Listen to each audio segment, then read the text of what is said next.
On va passer à la chronique environnement de Laetitia Fouque. C'est l'heure du café, ça tombe très bien, parce que justement, vous allez en parler. Oui, de chance, hein. C'est un coup de bol incroyable. C'est incroyable. Hein. Incroyable. On prête au café de nombreuses vertus pour la santé, notamment celle d'améliorer la capacité de concentration. Donc pour que vous puissiez tenir bon pendant toute la chronique, je vous propose de boire un petit café. Bien sûr. Alors outre le fait de vous réveiller le matin, de vous aider à digérer ou de m'écouter attentivement, le café a donc de nombreuses vertus. Par exemple, il aide à réduire les risques de déclin cognitif liés au vieillissement. Il a aussi une action contre la maladie d'Alzheimer, de Parkinson, les diabètes de type 2 ou les cancers. Et les asthmatiques comme nous, qu'on aime bien, le café, ça fait du bien pour respirer. Voilà, donc oui. Tout ça, c'est quand on consomme avec modération, c'est-à-dire 3-4 tasses par jour. En fait, ça dépend vraiment de la façon dont on le dose. Allez, donc, on peut aller jusqu'à 4-5, allez. Voilà, on va dire qu'à partir de 4-5-6, selon la façon dont on le prépare et dont on le dose, on tombe dans la surconsommation et là, on peut avoir au contraire pas mal de problèmes, notamment des problèmes cardiaques. Donc attention à son petit cœur, il vaut mieux y aller doucement. Alors voilà pour les rapports entre le café et la santé, mais votre spécialité c'est l'environnement. Tout à fait, ça ne vous a pas échappé, ça ne va pas échapper. Donc là c'est plus compliqué par contre.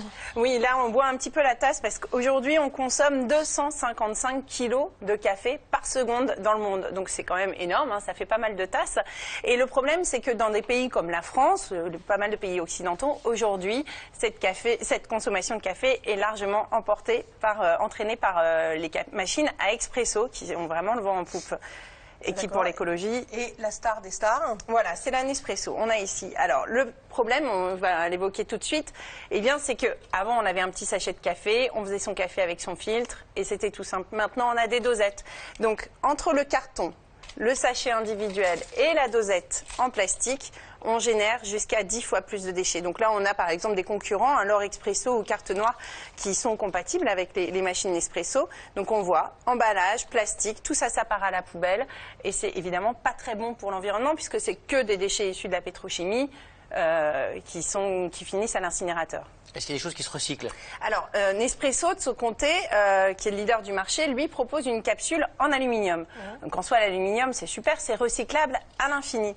Encore faut-il le collecter et c'est là que ça pose un petit problème. Depuis 2008, plus longtemps en Suisse, en France, on a dans tous les magasins la possibilité de rapporter ces capsules une fois qu'on les a utilisées, les capsules usagées. Mais là, impossible, difficile en fait de savoir combien le font vraiment parce que Nespresso, alors là c'est le secret le plus absolu. Ils disent pas combien... Non, ils veulent absolument pas communiquer sur les chiffres de combien de capsules ils récupèrent, mais c'est vrai que c'est un peu fastidieux parce que c'est quand même tout petit.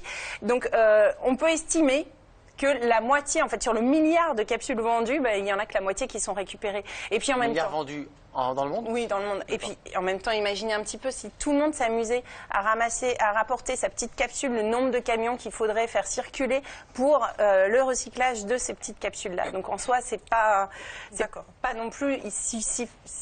On a aussi entendu. Je recommence. Allez. On a aussi entendu ou lu sur Internet qu'il y avait du furane dans les capsules. C'est quoi le furane? Le furane, les vapeurs de furane. Alors, c'est propre notamment à la capsule en aluminium. En fait, le furane, c'est une molécule qui est jugée cancérogène, peut-être cancérogène pour l'homme depuis 1995. C'est le CIRC, le Centre de recherche international sur le cancer à Lyon, qui l'a classé ainsi. Donc, effectivement, en fait, c'est une molécule qui va apparaître quand on va chauffer le café à très forte température. Donc, on en a dans tous les cafés. Mais le problème de la capsule en aluminium, c'est qu'il va piéger ce furane, alors que dans votre cafetière à filtre, eh bien, la molécule va se volatiliser. Là, il reste piégé à l'intérieur. Alors, petit bémol tout de même, c'est qu'il faudrait en consommer beaucoup, quasiment une vingtaine pour avoir un risque de cancer. Donc une vingtaine de café par jour. Par jour. Donc voilà, on risque l'infarctus bien avant d'avoir un problème de cancer. Alors, des alternatives. Ouf. Oui, alors parce qu'il y a des solutions, sinon on ne le ferait pas. Voilà. Gilles s'inquiétait.